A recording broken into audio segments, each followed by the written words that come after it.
Fathima Thahliya MLA. നിലവിളക്ക് കൊളുത്തി ഒരു ചടങ്ങ് ഉദ്ഘാടനം ചെയ്തതും സ്കൂൾ പ്രവേശനോത്സവോദ്ഘാടന ചടങ്ങിൽ വിളക്ക് കൊളുത്താതെ മന്ത്രി എൻ ശംസുദ്ദീൻ തന്ത്രപൂർവ്വം ഒഴിഞ്ഞുമാറുന്നതും പോയ വാരങ്ങളിൽ ചർച്ചയായി. വെളിച്ചത്തിനു വേണ്ടി നിലവിളക്കാകാം, മതപരമായ സാദൃശ്യം ഉദ്ദേശിച്ചായാൽ മുർത്തദ്ദാവും, അല്ലെങ്കിൽ കുറ്റകരമാകും എന്ന സമസ്ത മുശാവറ തീരുമാനവും വെളിച്ചം പ്രസരിപ്പിക്കുക എന്നതിൻ്റെ പ്രതീകവൽക്കരണമാണെന്നാണ് നിലവിളക്ക് കത്തിക്കൽ മതേതരമാണെന്ന് അവകാശപ്പെടുന്നവരുടെ ഭാഷ്യം. ഇസ്ലാം പ്രാദേശികതയ്ക്ക് നൽകിയ ഉയർന്ന പരിഗണനയിൽ അഥവാ മതം വിലക്കാത്ത ഉറുഫിൽ നിലവിളക്കും പെടുമെന്ന് മറ്റു ചിലർ.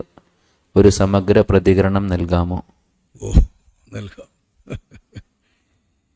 ഇത് മുസ്ലിം ലീഗിൻ്റെ മന്ത്രിമാർ വരുന്ന കാലത്ത് വളരെ വർഷങ്ങളായി വരുന്ന ഒരു വിവാദമാണ്. മുസ്ലിം ലീഗ് മന്ത്രിമാർ വരുന്ന കാലത്ത്, എം.എൽ.എമാർ വരുന്ന കാലത്ത് അത് അധികം വരാറ്. 1968 ബഹുമാന്യരായ CH മുഹമ്മദ് കോയ മന്ത്രിയായ കാലത്ത്, അത് EMS മന്ത്രിസഭയിലാണ്. ആ കാലത്ത് അദ്ദേഹം നിലവിളക്ക് കൊളുത്തുന്ന അതിൽ നിന്ന് വിട്ടുന്നു. അന്ന് തുടങ്ങിയ വിവാദം, പൊതുസമൂഹത്തിൽ വമ്പിച്ച വിവാദം. അവിടുന്ന് കിട്ടി ലീഗ് നേതാക്കളായ പലരും CHൻ്റെ മാതൃക പിന്തുടർന്നുകൊണ്ട് അതാണ് നമുക്ക് കരണീയമെന്ന് പറഞ്ഞിട്ട് മാറിയെന്നവരുണ്ട്, മന്ത്രിമാരും MLA-മാരും ഒക്കെ. അതിൻ്റെ ശേഷം 93 വന്നു, പല സമയത്തും വന്നു. ആ കൂട്ടത്തിൽ നമ്മളിങ്ങനെ വിവാദം കാണുമ്പോൾ PK കുഞ്ഞാലിക്കുട്ടി സാഹിബ്, അതുപോലെ നമ്മളെ അബ്ദുൾ റബ്ബ് സാഹിബ്, VK അബ്ദുൾ റബ്ബ് സാഹിബ്, ഇവരൊക്കെ മന്ത്രിമാരായ കാലത്ത് അവരൊക്കെ ഉദ്ഘാടനത്തിന് കൊണ്ടുപോകുമ്പോൾ ഈ നിലവിളിക്ക് കൊളുത്തുകാണ്ട് ഉദ്ഘാടനം ചെയ്യാൻ പറയും. അപ്പോൾ അവരതിൽ നിന്ന് മാറി നിൽക്കും. നമ്മൾക്കാവില്ല, നമ്മളെ മതപ്രകാരം പറ്റില്ല എന്ന് പറയും. അപ്പോഴേക്ക് വലിയ കോലാഹലമുണ്ടാവും എല്ലാ പരിപാടിയിലും. ഇത് സാധാരണമായുള്ളൊരു നടപ്പാണ്. അതിപ്പോൾ ഈ മന്ത്രിസഭയിലും ലീഗിൻ്റെ പ്രതിനിധികൾ വിട്ടുനിന്നു. എൻ ശംസുദ്ദീൻ മന്ത്രിയായപ്പോൾ അദ്ദേഹം സൂത്രത്തിൽ ഒളിഞ്ഞു നിന്നാൽ എങ്ങനെയാണെന്ന് എനിക്കറിഞ്ഞൂടെ, സൂത്രം എന്തേ പ്രയോഗിച്ചു എന്ന് പറഞ്ഞൂടെ, എന്തായാലും അദ്ദേഹം വിട്ടുനിന്നു. അങ്ങനെ വിട്ടുനിന്നപ്പോൾ തുടങ്ങിയ വിവാദം. അപ്പം ഇതൊരു സുഖക്കേടാണ്, ഇസ്ലാമോഫോബിയയുടെ ഭാഗമായി വന്നൊരു അസുഖമാണ്. ആ ഫോബിയ എങ്ങനെ സൃഷ്ടിച്ചുകൊണ്ടിരിക്കുക എന്ന് പറഞ്ഞാൽ എല്ലാവർക്കും വലിയ സംഗതിയാണ്. അല്ലെങ്കിൽ നിലവിളക്ക് കൊളുത്തി ഉദ്ഘാടനം ചെയ്യുന്നത് എനിക്കിഷ്ടമല്ല, എൻ്റെ മതപ്രകാരം ഞാനത് അംഗീകരിക്കുന്നില്ല എന്ന് പറഞ്ഞുകൊണ്ട് ഒരാൾക്ക് മാറി നിൽക്കാൻ ഇവിടെ അവകാശമല്ലേ? അയാൾ വേറൊന്നും പറയുന്നില്ലല്ലോ. അല്ല, എനിക്കതിൽ പറ്റായൊന്നുമില്ല, കുഴപ്പമൊന്നുമില്ല, ഞാനത് ചെയ്യും എന്ന് പറഞ്ഞുകൊണ്ട് ചെയ്യേണ്ടവർക്ക് അങ്ങനെ ചെയ്യാനും അവകാശമുണ്ട്. അങ്ങനെ അവകാശമുള്ള ഒരു നാട്ടിൽ ഇത്തരം ഒരു പ്രവൃത്തിയിൽ നിന്ന് മതപരമായി തൻ്റെ അറിവും തൻ്റെ പണ്ഡിതന്മാരും മനസ്സിലാക്കി തന്നു ഇതാണെന്ന് മനസ്സിലാക്കിയിട്ട് മാറി നിൽക്കുമ്പോൾ അതിനെന്തിനാണ് ഇവിടെ വലിയ കോലാഹലവും വിവാദവും ഉണ്ടാക്കേണ്ട കാര്യം? വാസ്തവത്തിൽ വലിയ അഭിപ്രായങ്ങളാപ്പതി പറഞ്ഞത് പ്രാദേശികതയ്ക്ക് നൽകിയ ഉയർന്ന പരിഗണനയിൽ അഥവാ മതം വിലക്കാത്ത ഉറുഫിൽ നിലവിളക്കും പെടുമെന്ന് മറ്റു ചിലർ. മതം വിലക്കാത്ത ഉറുഫ് ശരിയാണ്. ഇസ്ലാമിൻ്റെ ഏറ്റവും പ്രധാനപ്പെട്ട ഒരു സംഗതി എന്താണെന്ന് വെച്ചാൽ ഏതു നാട്ടിലും ഏതു സംസ്കാരത്തിലേക്കും കടന്നു ചെല്ലാൻ ഇസ്ലാമിന് കഴിയും, ഇസ്ലാമിന് പറ്റും. കാരണം ആ സംസ്കാരങ്ങളിലെ തിന്മകളാണ് ഇസ്ലാം ഇല്ലാതാക്കുക, സംസ്കരിക്കുക ചെയ്യുക. അതേ സമയത്ത് നന്മകളുണ്ടെങ്കിൽ അത് നിലനിർത്തുക ചെയ്യുക. മതകീയമായി ഇസ്ലാം കൊണ്ടുവന്നതല്ലെങ്കിൽ പോലും അത് നിലനിർത്തും. കണ്ടാല് ഞാനൊരു ഉദാഹരണം പറയാം. അറബികളുടെ സംസ്കാരം മലമൂത്ര വിസർജനത്തിന് വെളിക്കിരിക്കലാണ്. ഗ്രൗണ്ടിലൊക്കെ പോയിട്ടിരിക്കുക, വെളിക്കിരിക്കുക എന്ന് പറഞ്ഞാൽ അതിന് പ്രത്യേക മുറിയൊന്നുമില്ല. അങ്ങനെയാണ് സാധാരണ അറബികളുടെ സംസ്കാരം. ഇസ്ലാം വന്നു, ആ കാലത്തൊക്കെ അങ്ങനെ തന്നെയാണുള്ളത്, വെളിക്കിരിക്കലായിരുന്നു. നബി സല്ലല്ലാഹു അലൈഹി വസല്ലം തങ്ങളുടെ കാലത്തും അങ്ങനെ തന്നെ വെളിക്കിരിക്കുമ്പോൾ നബി പക്ഷേ അകലം പോകും. യാതൊരു വിധത്തിലും അതിൻ്റെ ശബ്ദമോ വാസനയോ ഒന്നും വരാത്ത അകലം പോകും നബി സല്ലല്ലാഹു അലൈഹി വസല്ലം തങ്ങൾ നബിയുടെ സമ്പ്രദായം കാണാം. അപ്പോൾ ഒക്കെ വെളിക്കിരിക്കുക. യുദ്ധത്തിന് മരുഭൂമി കൂടെ നടക്കുന്നവർക്ക് അതല്ലാതെ എന്താ മാർഗം? എല്ലായിടത്തും നമ്മൾ പോകുന്ന മാതിരി ടോയ്ലറ്റുകളുണ്ടാവുമോ? ഈ ടോയ്ലറ്റുകളില്ലാത്ത ആ സംസ്കാരമാണ് അറബികളുടെ സംസ്കാരം. അതിനാണ് ഇസ്ലാം വന്നത്. നബി തങ്ങളുടെ ആദ്യകാലത്തെ ജീവിതം അതാണ്. ആ സമയത്ത് ഷാമിലേക്കും മറ്റും പോകുന്ന രീതി വന്നു. അവിടെയൊക്കെ ചെന്ന് നോക്കുമ്പോൾ നല്ല ടോയ്ലറ്റുകൾ, ഉസരൻ ടോയ്ലറ്റുകൾ. അത് ഇസ്ലാം കൊണ്ടുവന്നതല്ല, ഷാമിലൊക്കെ ജീവിക്കുന്ന ജൂതന്മാരുടെയും ക്രിസ്ത്യാനികളുടെയും ഒക്കെ സംസ്കാരമാണ്. അവിടെ വന്നപ്പോൾ അത് കണ്ടുകൊണ്ട് അറേബ്യയിലും മദീനത്തും അടക്കം അഷ്റഫുൽ ഖൽഖ് സ്വല്ലല്ലാഹു അലൈഹി വസല്ലമ തങ്ങളുടെ വീട്ടിലടക്കം ഈ സംസ്കാരത്തെ കൊണ്ടുവന്നു. അപ്പം അന്യ സംസ്കാരങ്ങളിൽ നിന്ന് നല്ലത് കൊണ്ടുവന്നാൽ അതിങ്ങോട്ട് കൊണ്ടുവരുന്ന ദീനാണ് ഇസ്ലാം. കൊണ്ടും കൊടുത്തും നല്ല സംസ്കാരങ്ങളെ നിലനിർത്തുക എന്ന് പറഞ്ഞതാണ് ഇസ്ലാമിൻ്റെ രീതി. അതുകൊണ്ട് തന്നെ അമേരിക്കയിലേക്കും കടന്നു ചെല്ല, യൂറോപ്പിലേക്കും കടന്നു ചെന്ന, ആഫ്രിക്കയിലേക്കും കടന്നു ചെല്ല, എവിടെയും കടന്നു ചെല്ല. കാരണം അവരുടെ പൊതു സംസ്കാരം മതവിരുദ്ധമല്ലയോ എങ്കിൽ ഇസ്ലാം സ്വീകരിക്കുക. ഇപ്പോൾ വേഷം നോക്കൂ, കേരളത്തിൽ വന്നവരാരും നമ്മളെ തോപ്പിട്ടിട്ട് കാണുന്നില്ലല്ലോ. കമ്മീസ് ഒന്നായിട്ട് കണ്ടിട്ട് കമ്മീസ് ഇട്ടിട്ട് നമ്മൾ ഇവിടുത്തെ വേഷമല്ലേ ധരിച്ചത്. നാട്ടുകാരൊക്കെ ഇവിടെ എന്താ വേഷം എന്ന് വെച്ചാൽ അത് യൂറോപ്പിലേക്ക് കടന്നു എന്നാൽ യൂറോപ്പിൽ എന്താണ് വേഷം ധരിക്കുന്നത്, പാൻസും മറ്റുമാണോ എന്ന് വെച്ചാൽ അതാണല്ലോ നമ്മൾ ആളുകൾക്ക് ധരിക്കുക, മുസ്ലിമീങ്ങളും. അതിനൊന്നും ഇസ്ലാമിന് വിലക്കില്ല. പക്ഷേ വിലക്കുണ്ട്, ഔറത്ത് വെളിപ്പാക്കുമെങ്കിൽ പറ്റൂല. പെണ്ണും ആണൊക്കെ നടക്കേണ്ട മാതിരൊക്കെ നടക്കണം. ഇതിൽ മാറ്റങ്ങൾ വന്നാൽ പറ്റില്ല. അപ്പോൾ തിന്മകൾ എല്ലാ പ്രദേശങ്ങളിലുമുള്ള സംസ്കാരങ്ങളിലുമുള്ള തിന്മകൾ ഇല്ലാതാക്കുകയും നന്മകൾ അവിടെയൊക്കെ തൽസ്ഥാനത്ത് പ്രതിഷ്ഠിക്കുകയുമാണ് ഇസ്ലാമിൻ്റെ രീതി. ഈ രീതി പ്രകാരം പ്രാദേശികതയ്ക്ക് പ്രാധാന്യം നൽകുക അല്ലെങ്കിൽ പ്രാദേശികതയെ അംഗീകരിക്കുക എന്ന് പറയുന്നത് ഇസ്ലാമിൻ്റെ സ്വഭാവമാണ്. പക്ഷേ പ്രാദേശികയിലെ ഉറുഫ് ആരുടെയെങ്കിലും മതാചാരമാകാൻ പാടില്ല. ഈ നിലവിളക്ക് കൊടുത്തുക എന്ന് പറഞ്ഞാൽ എല്ലാവർക്കും അറിയാം അത് മതാചാരമാണ്. അത് വിവരിക്കുന്ന എല്ലാവർക്കും ഇപ്പോഴത്തെ കാലത്തൊക്കെ എല്ലാവർക്കും നെക്കിയൊക്കെ കിട്ടുമല്ലോ ഇതെന്താണത്. ഇപ്പം മതാചാരമാണത്, ഹിന്ദു മതാചാരപ്രകാരം കടന്നു വന്ന ഒന്നാണ്. ആ കാര്യത്തിൽ സംശയമില്ല. ദേവതാസങ്കല്പണ്ടയിൽ ആ വിളക്കിനെ ത്രിമൂർത്തികളെ, ബ്രഹ്മാവും വിഷ്ണുവും ശിവനും, ഈ ത്രിമൂർത്തികളെ പ്രതിഷ്ഠിക്കാൻ പറ്റുന്ന രീതിയിൽ 3 തലപ്പുകൾ അതിൻ്റെ കാലിൻ്റെ അടിൻ്റെയൊക്കെ ഭാഗത്ത് പ്രത്യേകം നോക്കും. അതിൻ്റെ മുകളിലേക്ക് ചെന്നാൽ ലക്ഷ്മി ദേവിയെയും അതിൻ്റെ നാളം സരസ്വതി ദേവിയെയും പ്രകാശം പാർവതി ദേവിയെയും പ്രതിനിധീകരിച്ചുകൊണ്ടാണ് ഇതൊക്കെ നടക്കുന്നത്. അതിൽ തിരിവെക്കുകയാണെങ്കിൽ 5 പ്രത്യേക ദിശകളിലേക്ക് നോക്കിയിട്ടേ തിരിവെക്കുക. അപ്പോൾ ആ തിരിവെക്കുന്നതൊക്കെ അതിൻ്റേതായ രീതിയുണ്ട്. അപ്പം ദൈവപ്രീതിക്ക് വേണ്ടിയിട്ടും അവർ വിശ്വസിക്കുന്ന ത്രിമൂർത്തികളുടെ ഇഷ്ടത്തിന് വേണ്ടിയിട്ടും ആ അർത്ഥത്തിൽ ഹിന്ദുക്കൾ ആചാരമായി കൊണ്ട് നടക്കുന്നതാണ്. ക്ഷേത്രത്തിൽ ഇത് ആചാരമായി നിലനിൽക്കുന്നുണ്ടല്ലോ, ഹിന്ദു വീടുകളിലും ഇത് ആചാരമായി നിലനിൽക്കുന്നുണ്ടല്ലോ, സന്ധ്യാസമയത്ത് ഈ നിലവിളക്ക് കൊളുത്തണം ഇത് ആചാരമാണല്ലോ.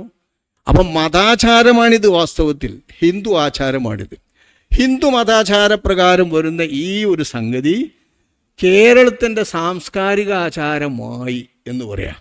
ആയി എന്ന് പറഞ്ഞാൽ ശരിയാണ്, ആക്കിയതല്ലേ. ഹിന്ദു മതാചാരത്തെ കേരളത്തിൻ്റെ മതകീയ സംസ്കാരം, മതമില്ലാത്ത സംസ്കാരമാക്കി മതേതര സംസ്കാരത്തിൻ്റെ ഭാഗമാക്കി മാറ്റാൻ ഇവിടുത്തെ രാഷ്ട്രീയക്കാരും മതേതരന്മാരും കൊണ്ടുപിടിച്ച് ശ്രമിച്ചു. അതിൽ ദുഷ്ടലാക്കുള്ളവരുണ്ട് തീർച്ചയായും, വർഗീയ മനസ്സുള്ളവർ, ഹിന്ദുത്വം എല്ലായിടത്തും നടക്കണമെന്നുള്ളൂ. ഇപ്പോഴേതൊക്കെ പ്രകടമായിട്ടുള്ളെങ്കിലും അകത്ത് കൊണ്ട് നടക്കുന്നത് കുറേ കാലമായി. നമുക്കറിയാലോ, ഹിന്ദു സഭകളും മറ്റൊക്കെ നിന്നിരുന്ന രാജ്യമല്ലേ ഇത്. സ്വാതന്ത്ര്യാനന്തരവും സ്വാതന്ത്ര്യത്തിന് മുമ്പും ഇവിടെ ഹിന്ദു മുസ്ലിം സംഘടനകളെല്ലാം നടക്കലുണ്ടല്ലോ. അപ്പം ആ രീതിയിലുള്ള വർഗീയ മനസ്സുള്ള ആളുകൾ ഉദ്യോഗസ്ഥ പ്രമുഖന്മാരോ ഏതെങ്കിലും പ്രധാന സംഘാടകരോ ആകുമ്പോൾ അവരുടെ മതാചാരപ്രകാരമുള്ള ഒരാചാരത്തെ അവർ ഉദ്ഘാടനത്തിന് വേണ്ടി കൊണ്ടുവരിക. ഈ ദേവിമാരുടെയും അവരുദ്ദേശിക്കുന്ന മൂർത്തികളുടെയും ഇഷ്ടം കിട്ടാനും അവരുടെ ആശീർവാദം കിട്ടാനും അതിനാൽ ക്ഷേമം വരാനും വേണ്ടിയിട്ട് ചെയ്യുന്ന നിലവിളക്ക് കൊളുത്തൽ എന്ന ആചാരം അത് പൊതുവായിട്ടുള്ള മതേതര സദസ്സിൻ്റെ ആചാരമാക്കി.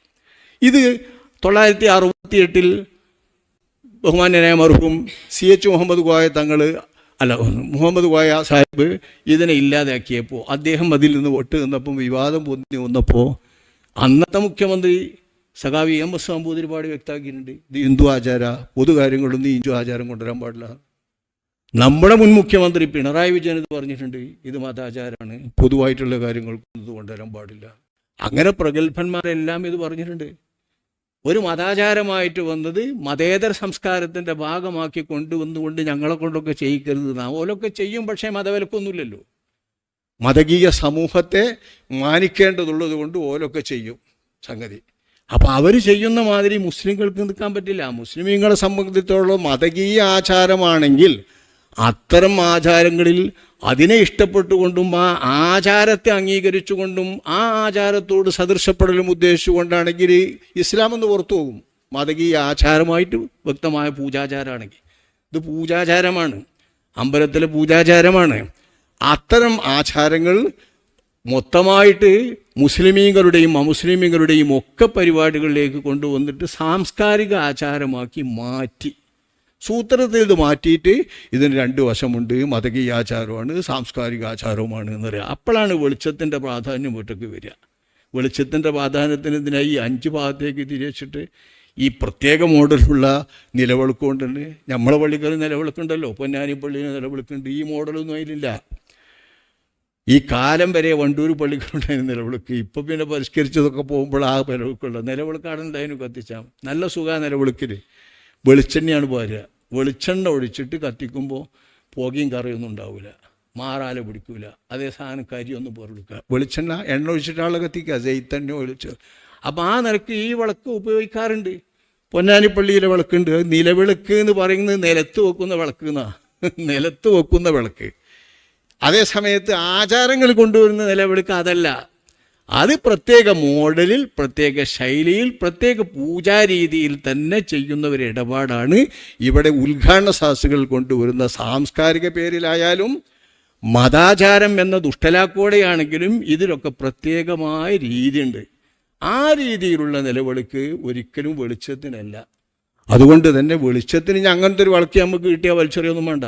അങ്ങനത്തെ ഒരു വിളക്ക് നമുക്ക് കിട്ടിയാൽ നമ്മളതിലൊരു ദേവിയെയും കാണുന്നില്ല, അതിൻ്റെ കാലിലും കാണില്ല, തലയിലും കാണില്ല, തിരുവച്ചോടത്തും കാണില്ല. അങ്ങനെ ഉത്തക്കുന്ന വിശ്വാസിക്ക് ഞമ്മക്കൊരു സമ്മാനം കിട്ടിയാൽ ഞാൻ ഉപയോഗിക്കുക ആ സാധനം. ഉദാഹരണം പറയാം, അങ്ങനെ ഒരു സാധനം കിട്ടി കാലിട്ടിച്ചാൽ അങ്ങനെ ഉപയോഗിക്കാമല്ലോ, കുഴപ്പമില്ല. വെളിച്ചെണ്ണ പറഞ്ഞു. പക്ഷെ എപ്പാർക്കും വെളിച്ചെണ്ണ പറഞ്ഞു കത്തിക്കണ്ടല്ലോ, എല്ലാവർക്കും വൈദ്യുതി അല്ലേ. ഈ വൈദ്യുതി ഉള്ള കാലത്തും വെളിച്ചത്തിന് വേണ്ടി ഇത് ചിന്തിക്കുക. പ്രതീകമാക്കിയിട്ട് വെളിച്ചം തൽക്കാലം കൊളുത്തുക എന്ന് പറഞ്ഞാൽ നമുക്ക് മനസ്സിലാക്കാം. പക്ഷേ മതകീയാചാരത്തെ സാംസ്കാരികാചാരമാക്കി മാറ്റിയ ശേഷം ആയി എന്നും പറഞ്ഞിട്ട് പങ്കെടുക്കാൻ മുസ്ലിമീങ്ങളെ സംബന്ധിച്ചിടത്തോളം പ്രയാസമുണ്ട്. അതിൻ്റെ ഒപ്പം ആചാരമെന്നൊന്നും ഇല്ലാതെ ഇത് കൊണ്ടുവന്നവരെ പ്രത്യേകം പരിഗണിച്ചിട്ടും ഒക്കെ ചെയ്യുകയാണെന്ന് വെച്ചാൽ അപ്പോഴും കുറ്റകരമായ രീതിയിൽ തന്നെയാണ് വരിക.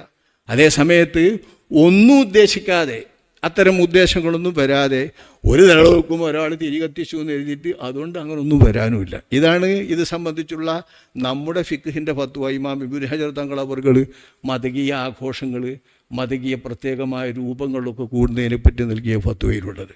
ആ ഫത്വ പ്രകാരം മുർത്തദ്ദാകാത്ത രൂപത്തിലും കുറ്റകരമായ രൂപത്തിലും അല്ലാതെ ഇത് വരിക എന്ന് വെച്ചാൽ നമുക്കൊരു പ്രശ്നമല്ല. ഇവരോട് സദൃശമായി ഈ രൂപത്തിൽ വരിക എന്നുള്ളത് പ്രശ്നമുണ്ട്. അതാണ് ഇതിലുള്ള ഉദ്ദേശവും. കാരണം മതാചാരത്തെ ഇത് സാംസ്കാരികാചാരമാക്കി മാറ്റുക. കേരളീയൻ്റെ സാംസ്കാരികാചാരം എന്ന് പറയുമ്പോൾ ഓണം കേരളീയരുടെ സാംസ്കാരിക ആഘോഷം. ഇങ്ങനെ എല്ലാം സാംസ്കാരികമാക്കി മാറ്റി മതാചാരങ്ങളെയെല്ലാം കേരളത്തിൻ്റെ പൊതു സംസ്കാരം, ഇനി ഇന്ത്യയുടെ തന്നെ പൊതു സംസ്കാരമാക്കി മാറ്റുന്ന ഒരു സ്വഭാവത്തിലേക്കാണ് ഈ പോകുന്നത്. അതിൻ്റെ കൂടെ നിൽക്കാൻ മടിക്കുന്ന ആളുകൾ സ്വാഭാവികമായും ഇസ്ലാമിനെ ഇഷ്ടപ്പെടുന്നവരും ഇസ്ലാമിനെ സൂക്ഷിക്കണമെന്ന് ഉദ്ദേശമുള്ളവരുമാണ്. അവരെ ഇന്ന് മാറി നിൽക്കും. അത്രയൊന്നും തോന്നാത്ത ചില പ്രായം കുറഞ്ഞ പെൺകുട്ടികളൊക്കെ ചിലപ്പോൾ കൂടിയെന്ന് വരും. അത്രയല്ല ഉണ്ടാവുള്ളൂ. ഫാത്തിമ തൈലിയ എന്ന് പറഞ്ഞാൽ ചെറുപ്പക്കാരിയല്ലേ ഇപ്പോൾ വരുന്നുള്ളൂ. അത് ചിലപ്പോൾ കൊളുത്തിയതൊന്നും ആലോചിച്ചിട്ടുണ്ടാവില്ല. CH മുഹമ്മദ് ആക്കാത്തതോ അല്ലെങ്കിൽ PK കുഞ്ഞാലിക്കുട്ടി തിരി കൊളുത്താത്തതോ അബ്ദുറബിൻ്റെ കാലത്ത് വിവാദമുണ്ടായതൊന്നും ചിലപ്പോൾ ഫാത്തിമ തൈലി ശ്രദ്ധിച്ചിട്ടുണ്ടാകില്ല. അതൊന്നും ഉദ്ദേശിക്കാതെ ചെയ്തായിരിക്കാം. അങ്ങനെയാണെങ്കിൽ പിന്നെ കുഴപ്പം നമ്മൾ വിചാരിക്കാമല്ലോ, ഒന്നും അറിയില്ലല്ലോ, ഇതിനെപ്പറ്റി ഒന്നും ചിന്തിക്കാതെയാണെങ്കിൽ. അല്ല, പ്രശ്നമില്ല, ശരിയല്ല, അതിൽ കുഴപ്പമില്ല, അത് സംഗതിയാണ് എന്നൊക്കെ പറയുന്ന ഇതിനെ സാംസ്കാരിക ആചാരമാക്കാൻ വേണ്ടി കൊണ്ടുപിടിച്ച് ശ്രമിക്കുന്ന സാംസ്കാരികന്മാരുടെയോ മതേതരന്മാരുടെയോ ആ ലൈനിലാണ് മുസ്ലിങ്ങൾ പെരുമാറുന്നതെങ്കിൽ അതൊരിക്കലും നല്ലതല്ല, ശരിയല്ല. അത് ഒഴിവാക്കപ്പെടേണ്ടതാണ്, വിമർശിക്കപ്പെടേണ്ടതാണ്. അതിൻ്റെ മതരീതി ശരിക്കും പറഞ്ഞു കൊടുക്കേണ്ടതാണ്.